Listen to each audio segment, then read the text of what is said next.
Doctor APJ Abdul Kalam जो कि भारत के पूर्व राष्ट्रपति भी रह चुके हैं। डॉक्टर एपीजे अब्दुल कलाम एक प्रख्यात भारतीय वैज्ञानिक और भारत के 11वें राष्ट्रपति थे। उन्होंने देश के कुछ सबसे महत्वपूर्ण संगठनों जैसे कि डीआरडीओ और इसरो में भी काम किया है। उन्होंने वर्ष 1998 के पोखरण द्वितीय परमाणु परीक्षण में भी महत्वपूर्ण भूमिका निभाई है। डॉक्टर कलाम भारत के अंतरिक्ष कार्यक्रम और मिसाइल विकास कार्यक्रम के साथ भी जुड़े थे। इसी कारण उन्हें मिसाइल मैन भी कहा जाता है। वर्ष 2002 में कलाम भारत के राष्ट्रपति चुने गए और 5 वर्ष की अवधि की सेवा के बाद वह शिक्षण, लेखन और सार्वजनिक सेवा में लौट आए। उन्हें भारत के सर्वोच्च नागरिक सम्मान भारत रत्न सहित कई प्रतिष्ठित पुरस्कारों से भी सम्मानित किया गया है। दोस्तों, आइए जानते हैं कि उनका प्रारंभिक जीवन किस प्रकार से बीता। अबुल पाकिर जैनुल आबदीन अब्दुल कलाम का जन्म 15 अक्टूबर सन 1931 को तमिलनाडु के रामेश्वरम में एक मुसलमान परिवार में हुआ था। उनके पिता जैनुल आबदीन एक नाविक थे। उनकी माता आसियम्मा एक गृहिणी थी।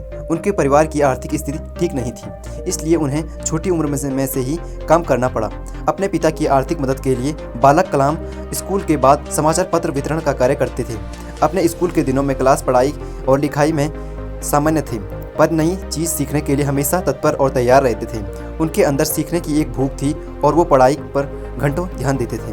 उन्होंने अपनी स्कूल की पढ़ाई रामानाथपुरम स्वाचार्य मैकुलेशन स्कूल में पूरी की और उसके बाद तिरुवंचपल्ली के सेंट जोसेफ्स स्कूल कॉलेज में दाखिला लिया, जहां से उन्होंने सन 1954 ईस्वी में भारत विज्ञान में स्नातक की परीक्षा पास की। उसके बाद वर्ष 1955 में वे मद्रास चले गए, जहां से उन्होंने एरोस्पेस इंजीनियरिंग की शिक्षा ग्रहण की। वर्ष 1960 ईस्वी में कलाम ने मद्रास इंस्टीट्यूट ऑफ टेक्नोलॉजी से इंजीनियरिंग की पढ़ाई शुरू की। दोस्तों, इनका करियर किस प्रकार बना। मद्रास इंस्टीट्यूट ऑफ टेक्नोलॉजी में इंजीनियरिंग की पढ़ाई पूरी करने के बाद कलाम ने रक्षा अनुसंधान और विकास संगठन जैसे कि डीआरडीओ में वैज्ञानिक के तौर पर भर्ती हुए। कलाम ने अपने करियर की शुरुआत भारतीय सेना के लिए एक छोटे हेलीकॉप्टर का डिजाइन बनाकर किया। डीआरडीओ में कलाम को उनके काम से संतुष्टि नहीं मिल रही थी। कलाम पंडित जवाहरलाल नेहरू द्वारा गठित Indian national committee for space research के सदस्य भी थे। इस दौरान उन्हें प्रसिद्ध अंतरिक्ष वैज्ञानिक विक्रम साराभाई के साथ कार्य करने का अवसर प्राप्त हुआ। वर्ष 1969 ईस्वी में उनका स्थानांतरण भारतीय अंतरिक्ष अनुसंधान केंद्र यानी कि संगठन इसरो में भी हुआ। यहाँ वो भारत के सैटेलाइट लॉन्च व्हीकल परियोजना के निदेशक के रूप में नियुक्त किए गए। इसी परियोजना की सफलता के परिणाम स्वरूप भारत का प्रथम उपग्रह रोहिणी पृथ्वी की कक्षा में वर्ष 1980 में स्थापित किया गया था।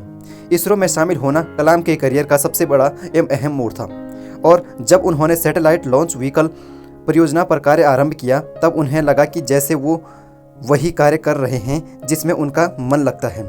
सन 1963 एवं 64 के दौरान उन्होंने अमेरिका के अंतरिक्ष संगठन नासा की भी यात्रा की।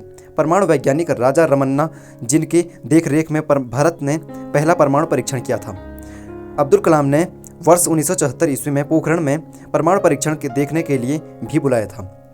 70 और 80 के दशक में अपने कार्यों और सफलताओं से डॉक्टर कलाम भारत में बहुत प्रसिद्ध हो गए थे और देश के सबसे बड़े वैज्ञानिकों में उनका नाम गिना जाने लगा था।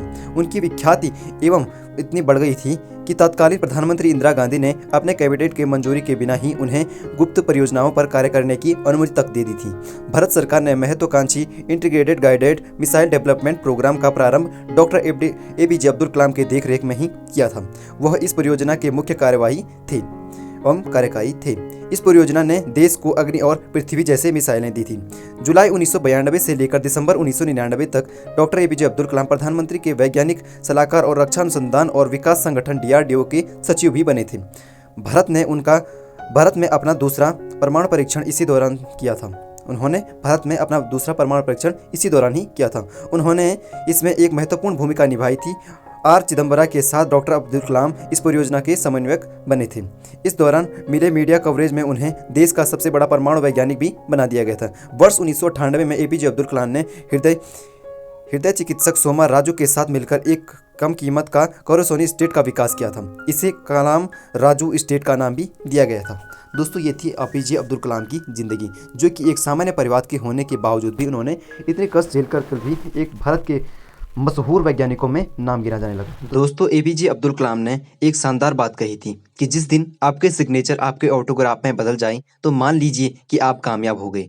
दोस्तों, आपको एपीजे अब्दुल कलाम की स्टोरी कैसे लगी? ऐसे ही अमेजिंग इंस्पायरेशन वीडियो के लिए हमारे चैनल को सब्सक्राइब करें।